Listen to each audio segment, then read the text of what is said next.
अस्सलाम वालेकुम, आदाब। कैसे हैं आप सब। तो जम्मू एंड कश्मीर नीट की बात करें तो कुछ ही दिनों में आपकी काउंसलिंग जो है वो शुरू होने वाली है। तो उसके लिए आप सबको रजिस्ट्रेशन करनी है, जैसा कि हमने पहले भी वीडियो बनाई थी।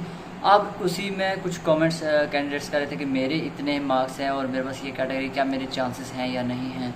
अब देखिए, जिस इंसान को कुछ तजुर्बा हो, एक्सपीरियंस हो, वो प्रेडिक्ट कर सकता है, या फिर डाटा जो है उसको एनालाइज करके प्रीवियस ईयर का, तो उसके बेस पर जैसे कि मतलब नंबर ऑफ़ सीट्स कितनी हैं उस कैटेगरी में, ठीक है, और क्वेश्चन पेपर किस तरह का रहा, और जो है उस कैटेगरी में कितने स्टूडेंट्स ने अप्लाई किया है और सीट्स कितनी हैं, तो वो जो है वो डिसाइड करता है कट ऑफ, ठीक है ना। अब कुछ साल जब लास्ट ईयर का जो कट ऑफ रहा था उसके कंपैरिजन में 5 या 10 नंबर का जो है वो गैप हमें देखने को मिलता है, डिफरेंस देखने को मिलता है हर नए साल में।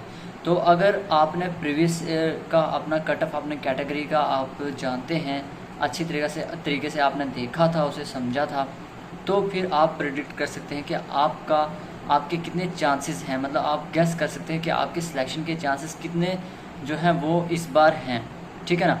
कुछ के तो मार्क्स बिल्कुल मतलब काफ़ी अच्छे होते हैं तो उनको क्लियर हो जाता है, लेकिन कुछ मार्जिन पे होते हैं तो उनको डाउट होता है यार 1-2 नंबर से भी, क्योंकि स्टूडेंट्स काफ़ी बार रह जाते हैं, ठीक है ना। तो अब ये जो है वो फाइनलाइज हो जाएगा, कुछ ही दिन में रजिस्ट्रेशन होगी जिसमें सभी कैटेगरीज अपलोड करेंगे कैंडिडेट्स। एक सवाल और था कि कितने मार्क्स होने चाहिए रजिस्ट्रेशन करने के लिए, काउंसलिंग के लिए। देखिए, आपको पहले तो रजिस्ट्रेशन करनी, कोई फ़ी नहीं है तो आप रजिस्ट्रेशन कर सकते हैं, नंबर 1 बात। फिर उसके बाद जो है वो एक मेरिट लिस्ट बन के आएगी बाय नेम और कैटेगरी, ठीक है ना। कैटेगरीज के साथ नाम, कैटेगरी, रोल नंबर, सब कुछ, तो मतलब मेरिट के हिसाब से कैटेगरी वाइज आए। तो वहाँ पे आपको अगर सीट्स पता हैं कि कितनी सीट्स हैं इस बार, तो आप टॉप के जो स्टूडेंट्स हैं उन्हें देखकर पता कर सकते हैं, वहाँ से आप कट ऑफ का पता कर सकते हैं। लेकिन काउंसलिंग की बात यह है कि एक सीट पर 3 को शायद बुलाते हैं, ठीक है ना, ऐसा कुछ होगा, 1:3 का होगा कुछ कंसेप्ट, ठीक है ना। तो वो देख लेंगे क्या हिसाब होगा, या एक सीट पर 4 स्टूडेंट्स को बुलाएंगे, तो उस तरीके से काउंसलिंग होगी।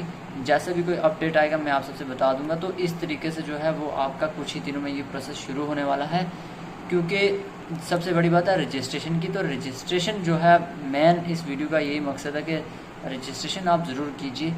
अगर आपने MBBS नहीं, BDS या फिर कोई और कोर्स है, BUMS, BMS या BBT, मैं बहुत बार आप सबसे शेयर कर चुका हूँ, बार बार दोहराना पड़ता है क्योंकि नए स्टूडेंट्स आ रहे हैं, तो पहली बार उन्होंने एग्ज़ाम दिया होगा तो काउंसलिंग के लिए जाएंगे, तो उनके लिए ज़रूरी है तो आपको रजिस्ट्रेशन कर लेनी है, ताकि आपको बाद में प्रॉब्लम ना हो, काउंसलिंग में आप पार्टिसिपेट कर पाएँ। जब नोटिस आएगा काउंसलिंग के लिए तो उसमें मार्क्स दिए जाएंगे कि भाई इतने मतलब रैंक के हिसाब से या स्कोर मार्क्स के हिसाब से आपको बताया जाएगा कि ये स्टूडेंट्स पार्टिसिपेट कर सकते हैं, इस डेट को काउंसलिंग होगी, फिज़िकली होगी या फिर आपको ऑनलाइन काउंसलिंग में पार्टिसिपेट करना पड़ेगा। तो ये एक तरीका रहता है काउंसलिंग का, उसके लिए आप सबको रजिस्ट्रेशन करना मस्ट है, बहुत ही ज़रूरी। आप रजिस्ट्रेशन ज़रूर कीजिएगा, ठीक है ना। विद इन डेज़ ये नोटिस आएगा, जब नोटिस आता है मैं अपलोड कर दूंगा वीडियो, या फिर मतलब किसी तरीके से आपको, लेकिन आपको भी जुड़े रहना है बोपी की वेबसाइट से, आप देखते रहिए, ठीक है ना। तो डॉक्यूमेंट्स आपके तैयार हो जाने चाहिए, कैटेगरीज वगैरह जिसके पास हैं वो भी, सब कुछ, ठीक है। सो बेस्ट विशेस आप सबके लिए, गुड लक। मिलते हैं अगली वीडियो में, अगर कोई इन्फॉर्मेशन होगी तो। ओके, सो लगे रहिए, पढ़ते रहिए, बढ़ते रहिए, ठीक है। Good bye.